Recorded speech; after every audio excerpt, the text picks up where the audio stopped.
We are recording. For those who aren't able to make it, we'll have it available.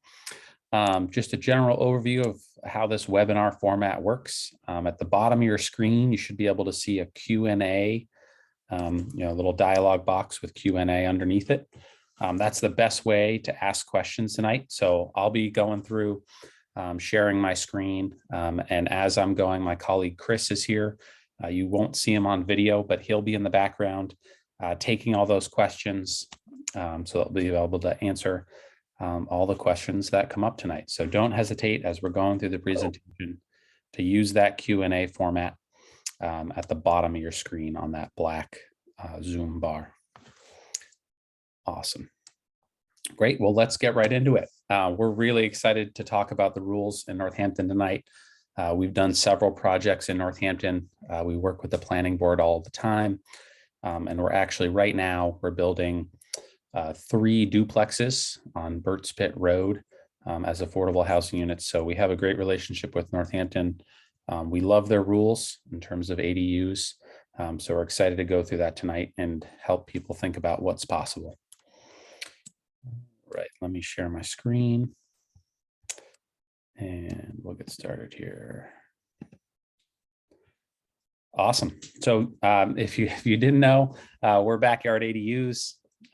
We build ADUs, which is the technical term for accessory dwelling units, all across the Commonwealth of Massachusetts and also up in Maine. We build these in backyards. We build them on empty lots.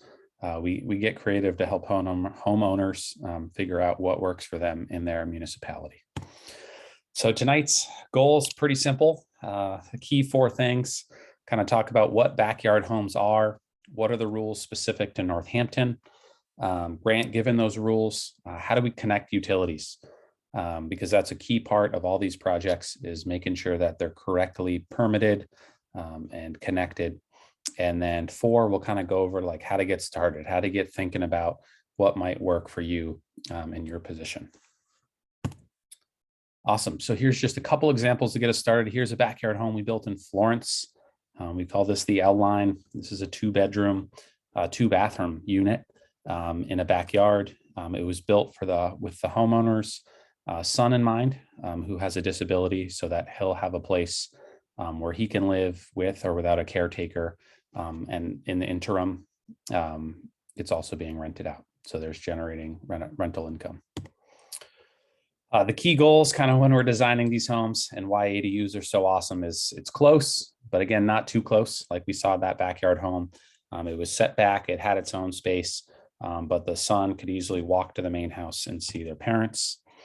The electrical connection from the power company, whoever that might be in your municipality, is separate, but generally water and sewer are shared with that main house. And all our homes meet or exceed building and energy codes. A couple more examples here. We have an ADU or second unit built here in Leeds on the left, and then another ADU second unit that we built in Florence. So in general, it's helpful to clarify from the beginning here. You often hear the word tiny home being kicked around. We consider ourselves to build small homes, whether you consider that tiny or not. But here you see that these tiny homes are generally on trailers.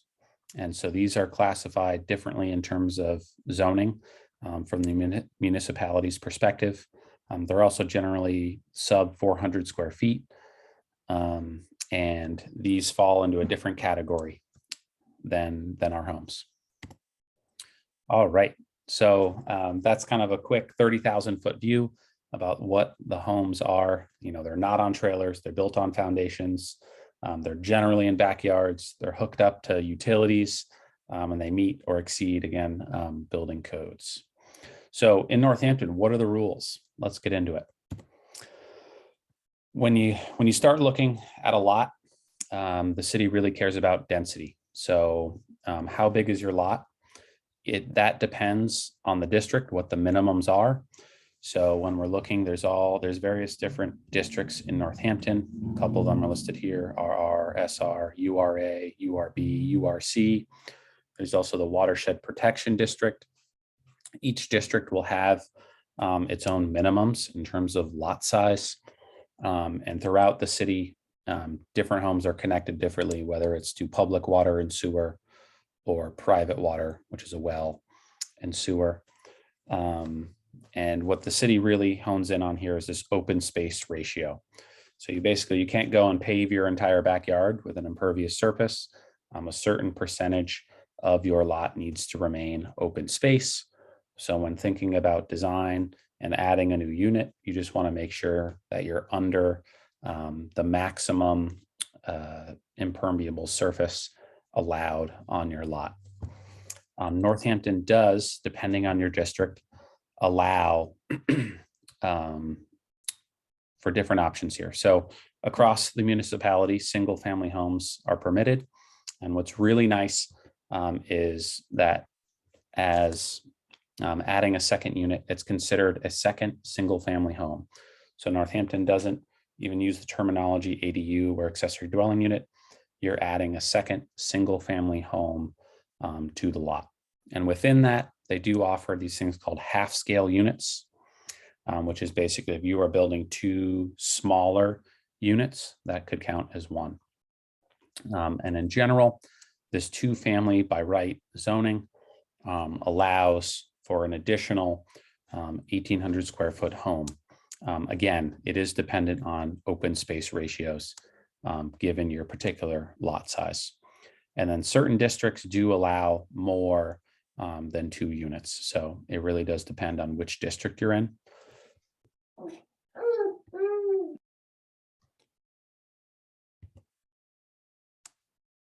Chris, I can hear your daughter Lily in the background. Do you have anything to add here? It's preventing me to jump in here and add. Lily, you be quiet for a second. One thing on the open space ratio. So there are a couple different ratios, and just to make sure. So open space ratio is looking at basically man-made things above, like decks and houses. And then there's another one that is looking specifically at impervious. And oftentimes these are important to keep in mind, but a lot of lots throughout Northampton are not going to trigger, you're not going to get to a position where you can't build more. You might be right on the edge, but it's usually not going to be a blocker to you doing a project. It becomes a much bigger concern if you have a couple acres and want to develop them. Great. Awesome. Thanks for providing that clarity, Chris. For those who don't know, Chris has a 6-month-old daughter, Lily. So that's who you hear in the background. But awesome. Thanks for that clarification. Great. So we have a general idea of density, the different districts, minimum lot sizes, and really what's allowed. So single family by right, 2-family by right, and then depending on your district, 3 or more units, or you can dive into doing half scale units, which allow for greater density.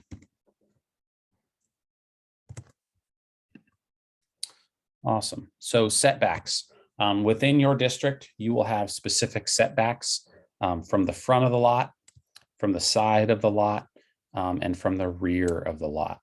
So we basically will look at the property line and then your setbacks to determine what area you're allowed to build in. So here's a great schematic pulled directly from the zoning bylaw. You see this primary structure in the purple rectangle.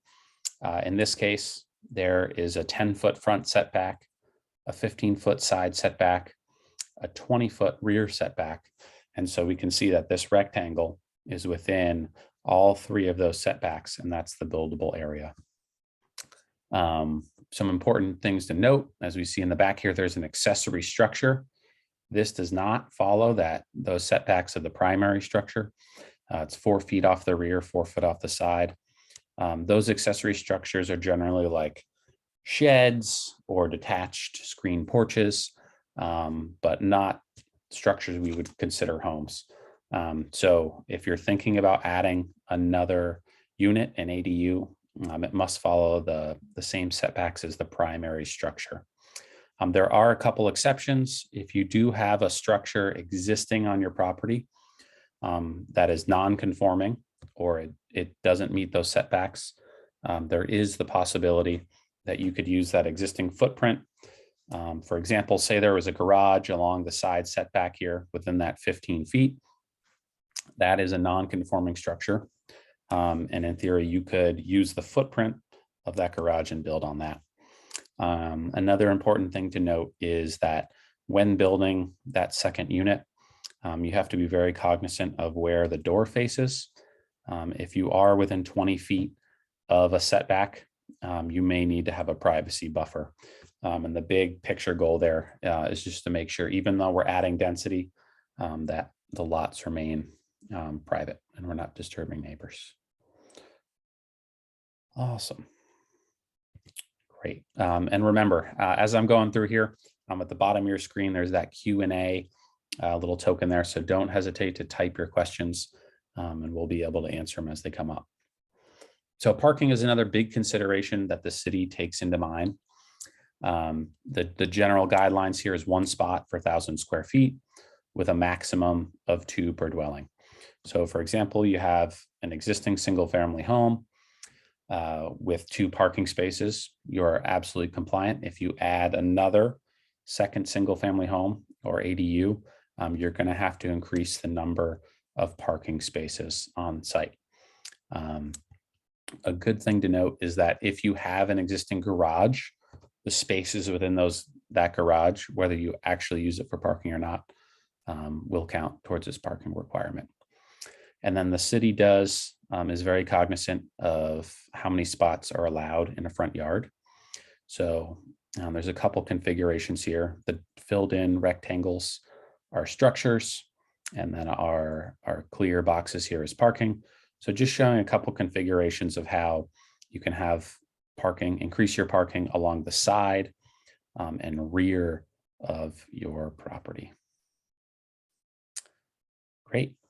So this is pulled directly from section 350 6.11 from Northampton zoning bylaw, which goes over the 2-family by right bylaws. And we're diving in here with the design. So what can the second unit look like on your property? Example A here shows converting existing space. So here there's, it's basically a 2-family home, unit downstairs, unit upstairs. This is up down. Over here is a side-by-side unit. So these are, 2-family in one structure there. What we primarily do, and you can see this a lot around Northampton and elsewhere, is adding, again, the second detached structure or attached structure. So the primary dwelling is existing and you're adding another dwelling in the back, either attached or detached in the backyard. There is this area here on the top right that the city is concerned about. It's this build to zone. So it's basically the space in front of the house here. This is an area where, like we saw on the previous slide, we can't just add a bunch of parking right in the front of the yard. And we also want to make sure that we're not adding more density to this zone here right off the front property line. Massing is also important. The city wants to see the facades of buildings not to exceed 50 feet without having a break in between. So this diagram just shows all these different faces, and a single one cannot exceed 50 feet. So notice in between here, the section in the middle breaks up the front and rear home. Hey, Tim, we do have a question coming in. Awesome. Are there different setbacks for garages? Yeah, that's a great question. Yeah, so if it's existing as it is, that's an existing non-conforming. So it may or may not meet the setbacks. But if you are building a garage, you'll have to be within those setbacks for the primary structure. Yeah, there are very small structures like sheds, accessory structures that meet that definition, can be, I believe it's 4 feet. 4 feet, yep. But that would not be something, it wouldn't be a garage per se, it would be a smaller garden shed type structure. Exactly, yeah, it's generally smaller than 200 square feet. Awesome. Chris, I saw another question come in. Yes, it did. Let's see here. So could you add some color, Tim, to when this new 2-family by right rule was adopted and how ADUs relate to it? Yeah, absolutely. That's a great question. So don't quote me on the exact date, but it was about this time last year, so last summer, that basically the existing bylaw that looked at primary structures and ADUs and developed into just 2-family by right. So we at Backyard ADUs are generally talking about ADUs. In the case of Northampton, they call this 2-family by right. So you can have 2 single-family homes. So that second home that you're adding, we would call it an ADU, but in the eyes of Northampton, that's just a second single-family house.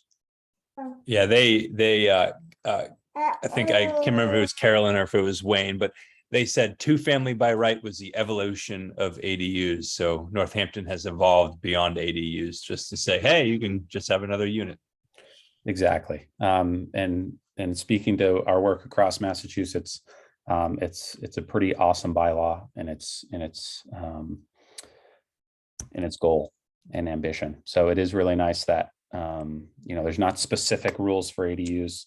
It's all encompassing throughout the town, and it's 2-family by right.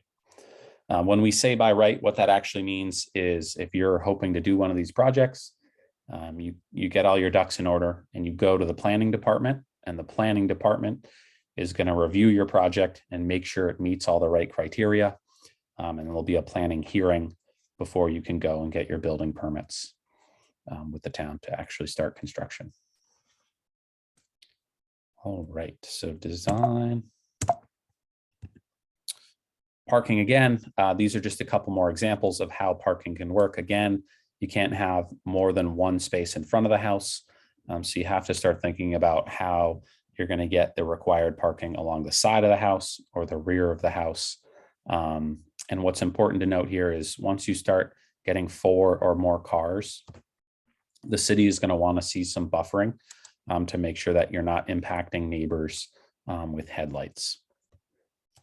But again, you can get pretty creative in figuring out what the best option is for parking, both to satisfy this requirement, but also functionality of what's going to work best when you have this new unit. All right. Are there any more questions, Chris, before we dive into this next part about utilities?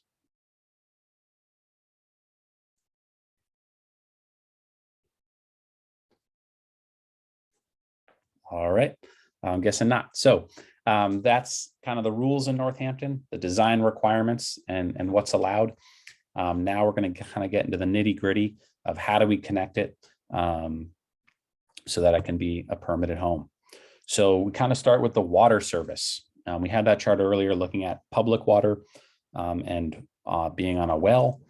Either way, there's many different types of pipes that can come into the house.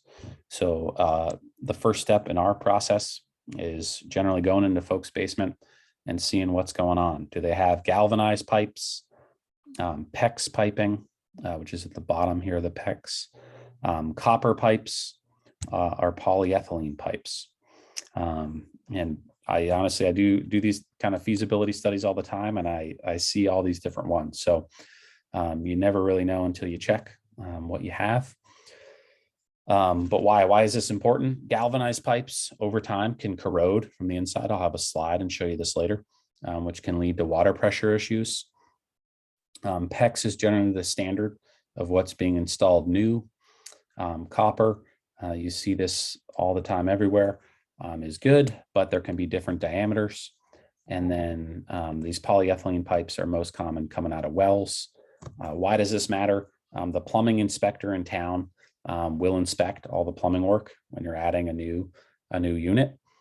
So you want to make sure that 1, it's up to code, and 2, that you're going to have enough water pressure. So if your inside diameter of your water pipe is too small, you may have water pressure issues, adding that second unit and adding more demand. So it is important to think about these considerations and, during this construction process and design process, how we can make sure that that second home and second unit is going to work. Sprinklers don't really apply to us. here in Massachusetts in the residential setting. If you are up in Maine, you will have to think about sprinklers in Portland. Just to add, there are some towns across towns and cities that do have universal sprinkling codes. Like Somerville, I believe, is one of them. Some of the city towns around Boston. But Tim, you are right. Maine is got more stringent sprinkler rounds in a couple of key towns. And it's a very expensive requirement. We do have another question, Tim. Great.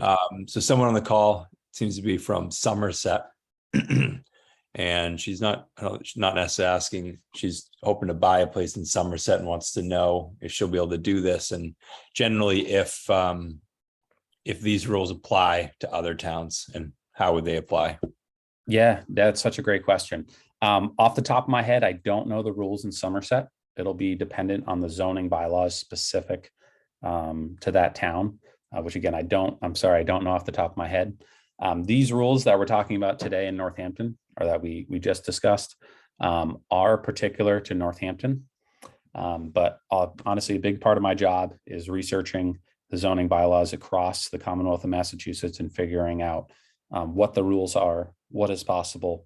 And then, like we're about to go over, is, what are your existing utilities to kind of come up with this plan of what is feasible. So I apologize, I don't have the answer right off the top of my head, but feel free to shoot me an email right after, or whenever you can after this, and I'll be happy to look that up and get back to you.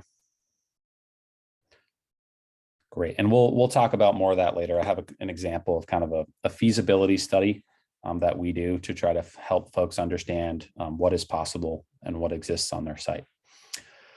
All right, so back in the utilities, this is the water service, an important thing to consider because if needed, if you have these galvanized pipes, they can, like I was saying, corrode from the inside, which leads to water pressure issues, and this pipe needs to get replaced. So we'll see a photo here. This is workers repairing and replacing a water line from the street to an existing house. In the backyard, we were building our first ADU in East Hampton, Mass. But in order to accommodate that new water load, the existing pipe needed to be replaced. So this is why we get into basements and see what water service is there, because you'll want to know up front, is this going to be needed, because it is or will be an additional cost to the project. So in general, getting really into the weeds here, is what size is the water pipe coming in versus the pipe in the meter. The meter is what's moving and counting how much water you're using. So in this example here, we have a PEX water line coming in on the bottom. It goes up and reduces here to a 5/8 pipe to go to the meter. So why this is important is it's restricting, let me go back, the water flow through here. So again, it's just a consideration when thinking about doing one of these projects. All right, we looked at the photo, great. If you are on a well, right, let's say you're not on public water, you're further out of town and you're on your well, your considerations are basically what's going on with your well, what's the depth, how deep are the casings, and what is your refill rate. That's going to help you determine if you have enough capacity to add a new unit. And then also looking in the basement, just looking at your filtration systems and your compression tank size to again know that if you're adding more load, your existing system will be able to accommodate it, or do you need an upgrade? All right, that was a lot of slides just to talk about water. Let's get into sewer. So your options here are being on a septic or being on public sewer. We have some considerations in the middle of this Venn diagram that apply regardless. And basically it's thinking about slope and gravity and making sure that if you're adding a new unit, you try as much as possible to maintain a gravity fed system from the new toilets and sinks, etc., to either public or your septic. And we calculate this during our feasibility study, given the length of service pipe to the ADU. If you're on public sewer, you'll basically just want to make sure that your sewer service is up to snuff, up to code, what the material is, and then where is it exactly in the house to know how to connect the second unit. If you're on a septic, we want to figure out the age and the type of the system, the size of the leach field, what's going on with the soils, and then any setbacks. So your well would be setbacks, your structures need to be set back to make sure you don't damage any of that infrastructure or be too close to a water source. The age and type of the system will also determine how many bedroom, the capacity of that system, whether adding more bedrooms in the form, whether it's an ADU or like Northampton, a second single family home is possible.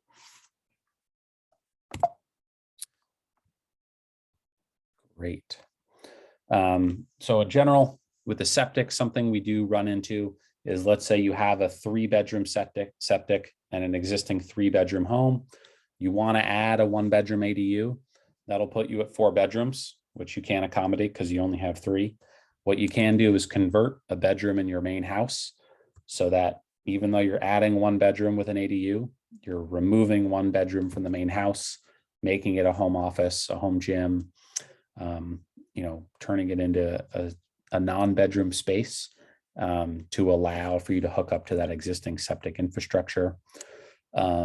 If you do run into issues, you can, or there are options depending on your scenario to expand your leach field. And again, we try to keep things gravity fed, but in the case that you cannot maintain gravity, you can install a pump station with a pump that will pump the waste to the septic system. If you are on public sewer, you'll need to be connecting to a 4-inch line, wherever that is in your basement. Older homes sometimes have a 3-inch main. So depending on the plumbing inspector in your municipality, they may require you to upgrade that as they'll be inspecting that work because it's connecting to that new ADU. Generally, we'll try to connect outside. That saves cutting into basements, going through, let's say, a finished basement, avoiding disrupting that. But in general, if you're on town sewer, they're generally not allowing a second street connection.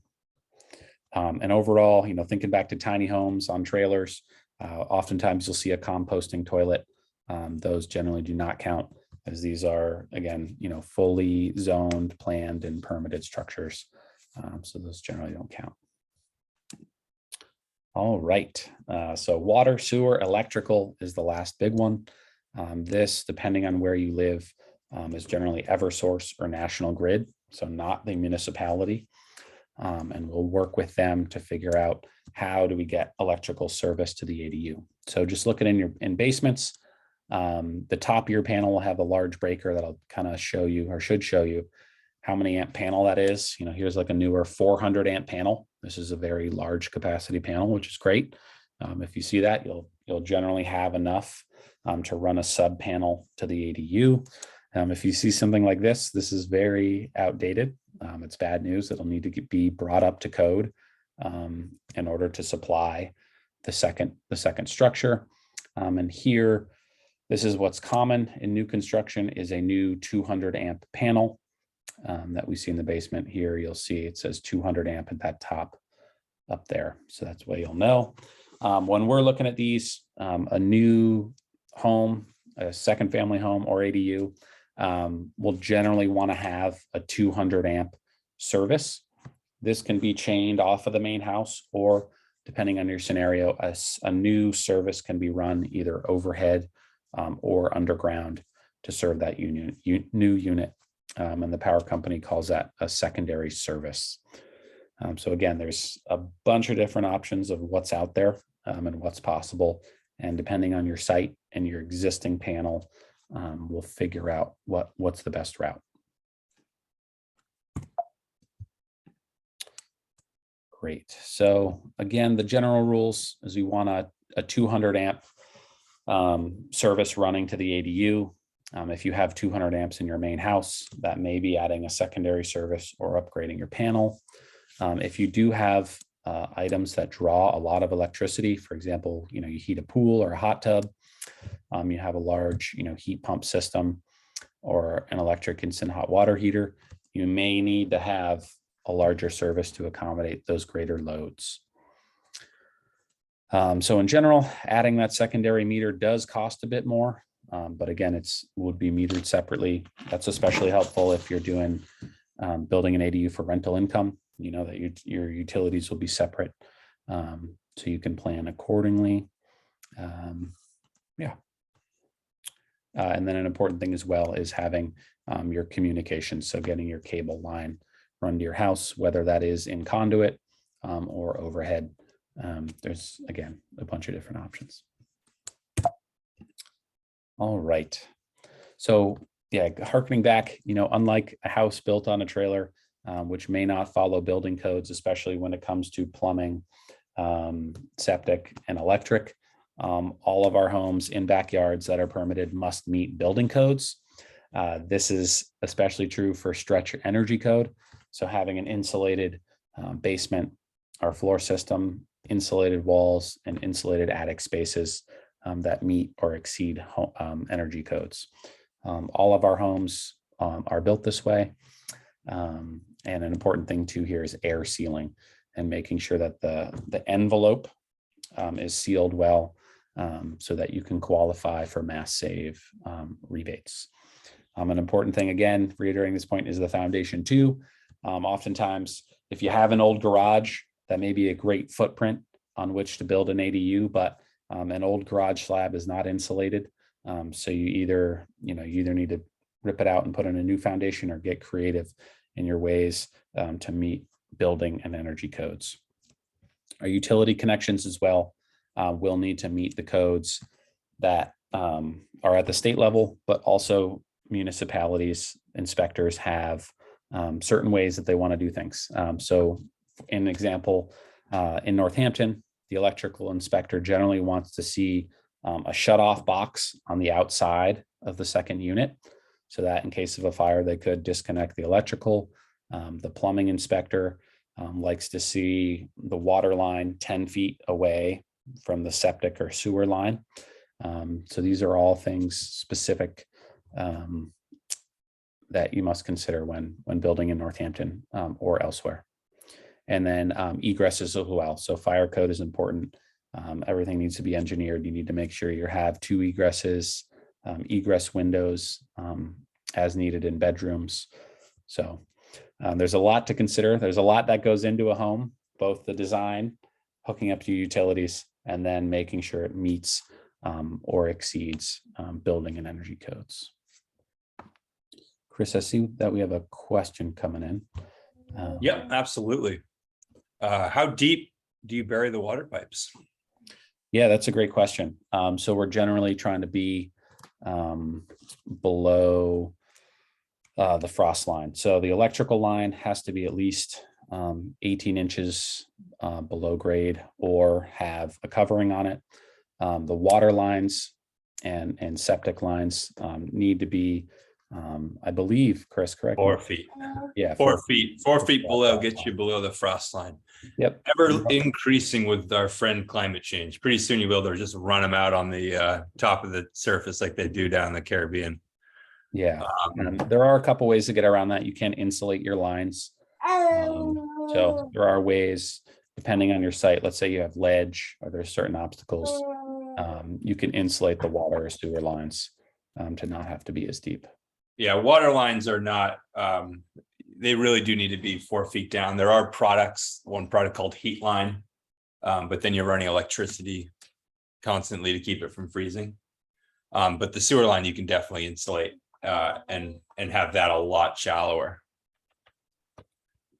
Yeah, which when considering your backyard and your project is an option we run into a lot. Mm-hmm. All right.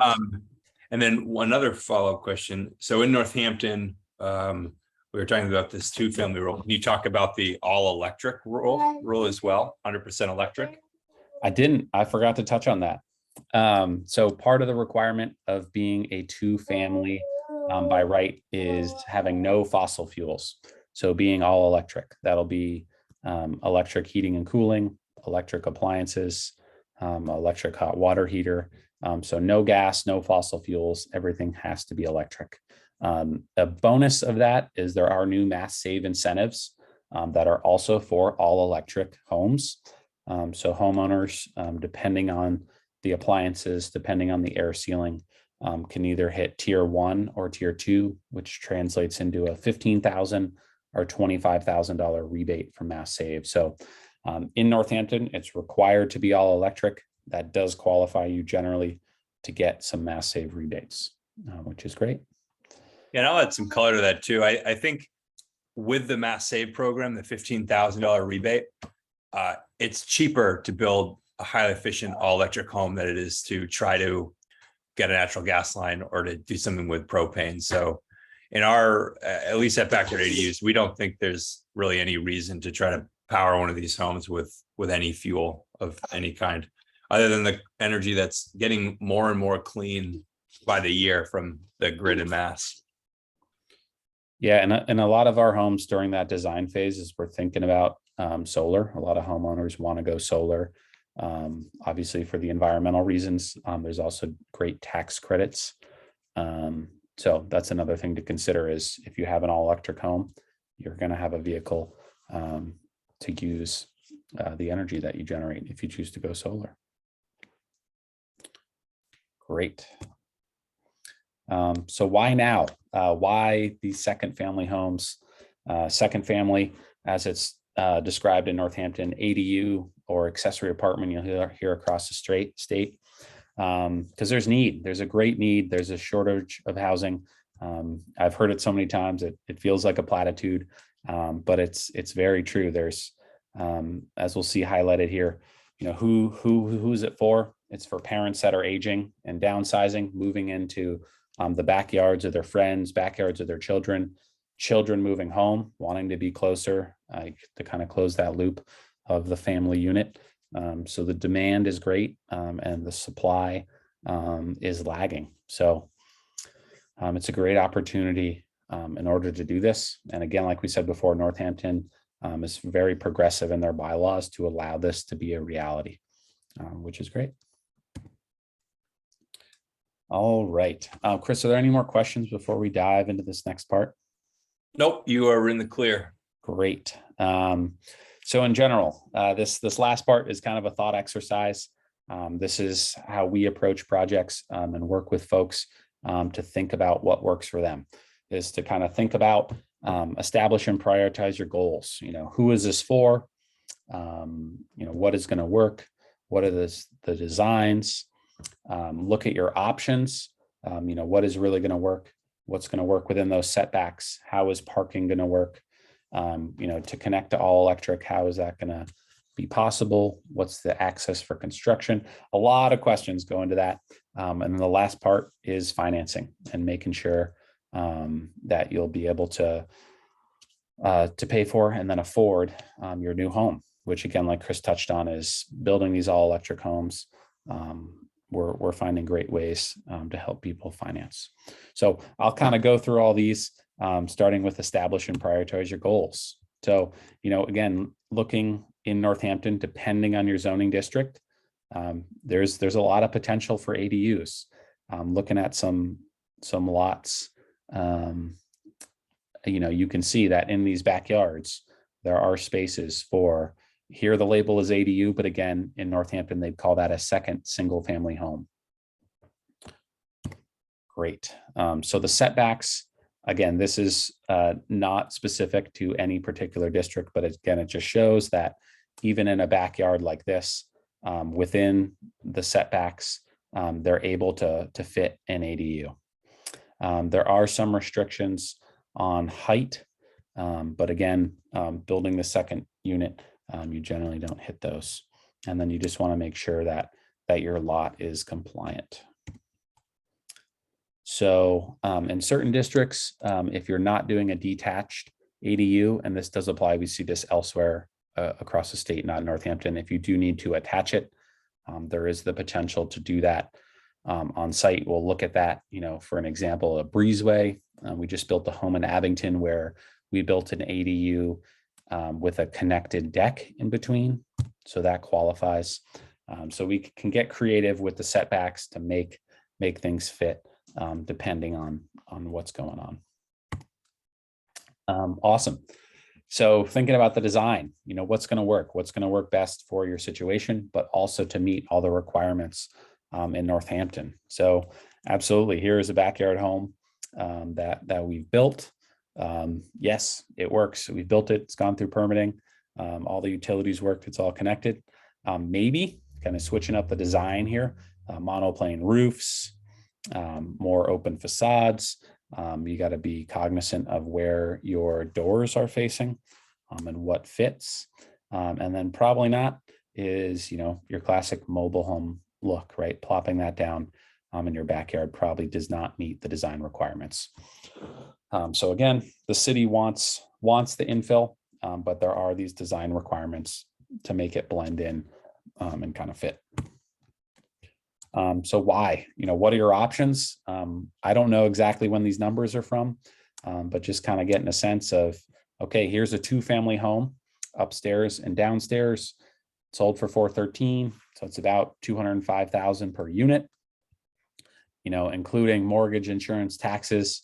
You're looking at, $1,800 per month.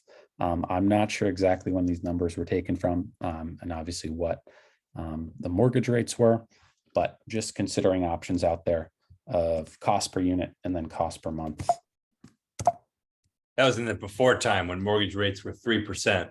Okay, I had a feeling that these were taken from a while back. Yeah, that's now probably, that would be $500 to $600 more. Yeah, $2,000, $2,500 per month. So all my examples here are a little bit out to date, but it's just trying to get you a sense of what your options are. So looking at the market, again, here's a 3-family, I believe. So again, our numbers are a bit off. You see the design, but you're buying pre-existing. Yeah, so you can look around and see smaller units, what's possible. I believe this is in East Hampton, not in Northampton. But there are smaller units. It kind of looks like a more traditional subdevelopment with a big parking lot and smaller units in there. Sometimes these are popular, but again, this backyard or second single family home by right is an option, infill option. And yes, generally universally unpopular. You cannot build this in your backyard for many reasons. Awesome. So paying for it, you figure out what your goals are, what your options are, and then how do you support and finance, this second single family home. So it really kind of depends on the scenario. Is, who's moving home? Is an elderly parent selling their house or condo and building this in the backyard? How is that going to look if you're caring for a parent or caring for a child? Are there savings there in terms of the cost for hiring folks for that help? And then again, consolidating properties, are there savings there in terms of taxes? And looking at a big picture, we have a lot of clients like this is, if I'm prolonging very expensive kind of end of life care or housing options, there's huge savings there. You're also, building an asset on your own property and not spending exorbitant amounts per month at a skilled nursing facility. Downsizing. So let's say you are building a small unit in your backyard. Maybe you're not selling your primary home, but you can rent that out. That's going to help you finance your unit in your backyard and know that you're going to be able to afford it. Yeah, and a big one here is offsetting maintenance with our new homes. Again, being all electric, being brand new, your traditional maintenance costs of a 50, 100-year-old house is non-existent. They're well insulated. Those mini splits are very efficient. We're seeing smaller bills. Chris's house, he lives in a house built by Backyard ADUs. He was actually net zero with his solar array all the way up in Maine. So he did not have, over the course of the year, those electric bills, which again, the whole house is powered by electricity. And then thinking about if you're building it as an investment, kind of what are your options are there, looking at cash flows, what are your other options, and calculating return on investments. And we help homeowners who are doing this specifically kind of look at their profit and loss analysis. There are some great options out there. We did talk about the Mass Save Tier 1, $15,000 that you get back after building. But there's also other programs. So the Home Modification Loan Program is a $50,000 at 0% interest loan that is for folks who have disabilities or who are elderly. We've built several projects using these funds, and it's honestly phenomenal. It makes projects possible.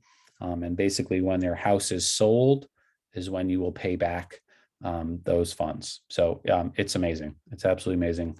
Those two projects we saw at the beginning in Florence and Leeds were in part financed by this program.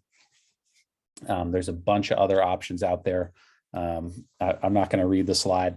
I'll be out of breath. But basically, you can really look at different options, whether it's a cash out refi or a HELOC. And there's also a product out there, a company rather, called Renify. And they have a product specific for ADUs, where they'll allow you to borrow based on the value of your existing home. We've had a couple clients use this product, and we do highly recommend it. They've had great experiences. So Renify is another option out there. Wow. All right. So we've covered a lot here, a lot of ground, and not a lot of time. So it's a lot of information to absorb. But again, looking at the goals, it is possible. Knowing the design requirements, looking at your lot, both in terms of density, but also setbacks. What are your utilities? Are there any upgrades needed there? Because that'll inform project cost. And then from there is looking at financing, how to make these happen. So like the question earlier, if I don't know the bylaws of your town, please reach out. I'm happy to help do some background zoning review. And then also I do all the time feasibility reports. So I travel all around. I look at folks' basements. I look at the utilities. I do a site sketch, which shows them kind of where are these setbacks, what are obstacles to building, what's going to work for you. So let me just show you real quick. This is an example feasibility study, just showing the existing property, kind of what's the potential for an ADU, where would utilities go and connect? Are there any grades on site that we need to be cognizant of? What are the existing utilities? What's the zoning information? This site sketch, we try to provide all the information that you'll need to know. Is my project feasible? What's the path forward? So that we can help folks build ADUs. Chris, I'm seeing a couple questions come in. I'll be happy to answer.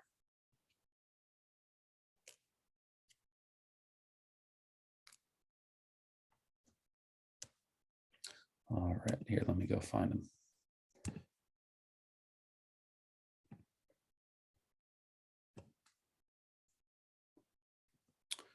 All right, so a question here is that propane would not be allowed in my ADU. Is that the case for all ADUs or 100% electric? That's a great question. So if you're building in Northampton and you're going to be zoned, under this 2-family by right, it has to be 100% electric. So you could not add propane to that new unit. Across the state, if you wanted to add propane, for example, for a fireplace or a stove, it really depends on your local ordinances, but generally that is allowed. However, you then wouldn't qualify for the all electric incentives from Mass Save. So there is a trade-off there where, if you were to get that $15,000 Mass Save credit, but you install, a propane stove, that's a very expensive stove. So it's a thing to consider.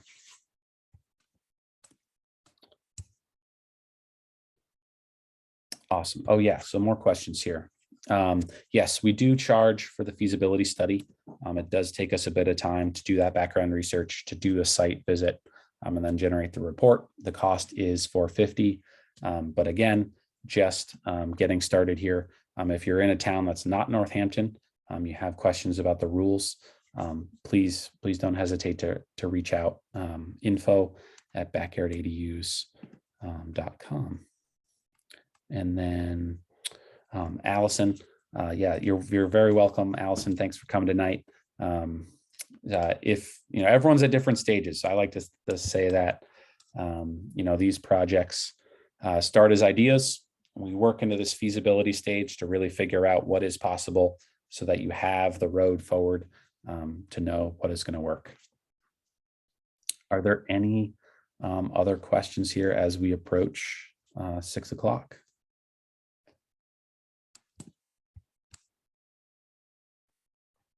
Yes.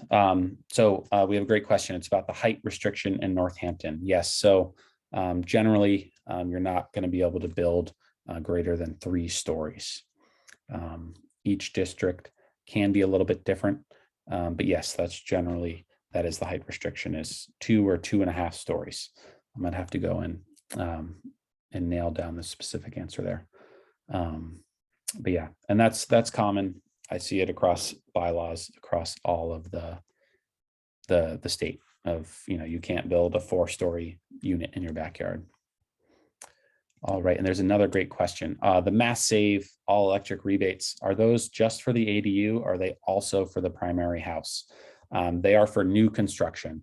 So if you're building a new single family home with an ADU, and they're metered separately, you can qualify for both of those.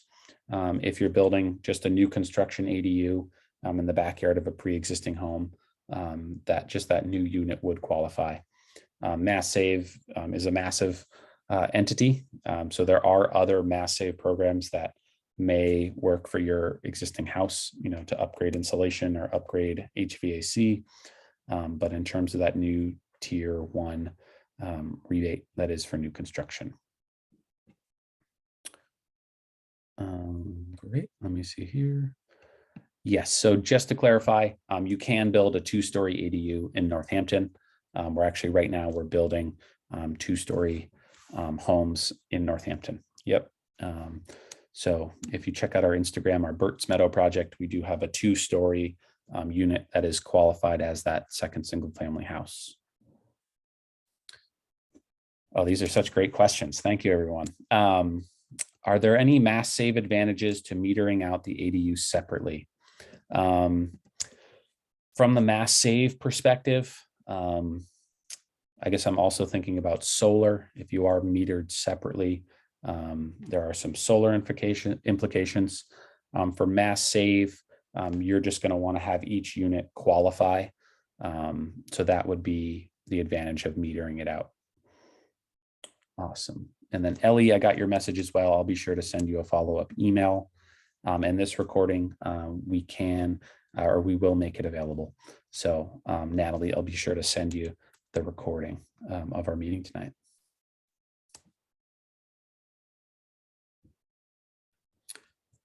All right. Another question is, they say, we've been following Backyard ADUs for a while. Are you opening an office here? I assume here is in Western Mass. And yes, it's on our radar, hopefully for next year, to build an office here in Western Mass. So we'll have a place for people to come and see, touch, and feel the homes that we do build. Yeah, these are great questions. Awesome. Well, thank you guys so much for coming here tonight. I know this is a valuable time in the evening, and we're happy to have you here to answer your questions and to talk about the rules in Northampton and what is possible. Again, if you have any follow-up questions, please don't hesitate to reach out. That's info@backyardadus.com.